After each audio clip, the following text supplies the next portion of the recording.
Patawong.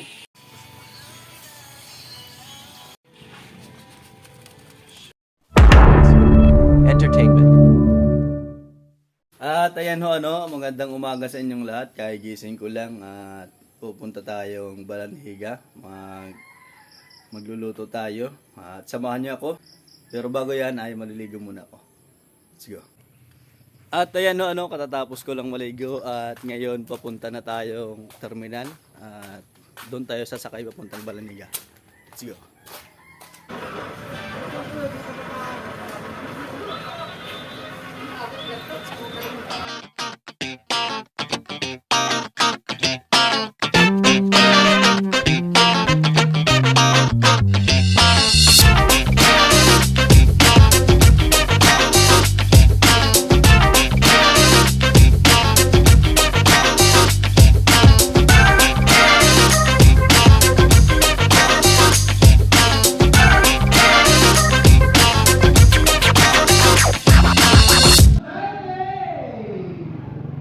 At ayan na nga ho, kararating ko lang dito sa Balanhiga at ito yung kanilang simbahan at tayo ngayon sa kanilang plaza at kasalukuyan po akong naghihintay sa kasama ko.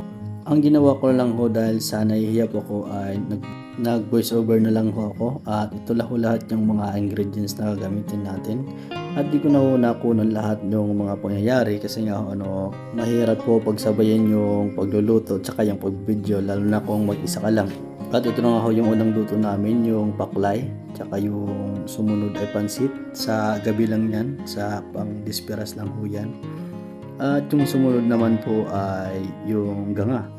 Sa angkong tawagin sa Bisaya, at ang sumunod ay yung mga hipon. Ginataang hipon lang po yan, yung ginawa namin sa pagluto. At pagkatapos niyan ay mag-relax muna tayo kahit isang saglit lang habang mahaba pa yung oras. At ang sumunod na linuto namin ay isa sa mga exotic food dito sa probinsya namin, yung palaka.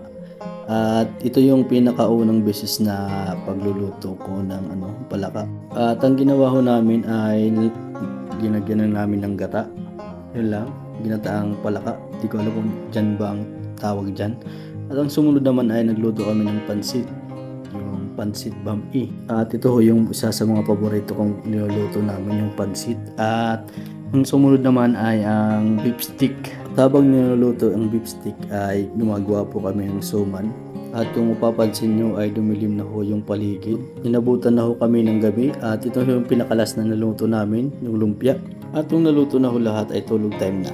At kinabukasan ay niluto na ho yung lechon at ito na nga, tinatadtad na ho. Hindi ho kami yung nagluto ng lechon. At dahil nga ho ay kagising ko lang, ang ginawa ko po ay uminom muna ako ng tubig tsaka nagkape. At ang sumunod ay luto kami ng chapsuy. At sa kabilang lutuan ay kasalukuyan ko namang piniprito yung mga lumpia. At habang piniprito ko ho yung lumpia na yan, ay akin ho anong niligpit yung mga gamit na dala namin dito. Dahil nga ho ay uuwi kami kaagad kapag naluto na yung mga lahat ng mga linuto namin. At ito na nga yung mga kutsilyo na dala namin at yung may gunting, tsaka yung mga butcher knife at yung mga strainer, tsaka yung mga sandok. Yan lahat, yung mga chopping board, yung mga kahoy, tsaka yung mga plastic. At yan ho papogi points muna kung pogi nga, kaso hindi. At dahil malayo-layo yung bahay na pinaglutuan namin, ay naglakad na lang ho kami papuntang waiting shed at doon kayo maghahantay ng bus para pauwi. At yan, maraming salamat sa panonood at follow niyo naman ako. Salamat.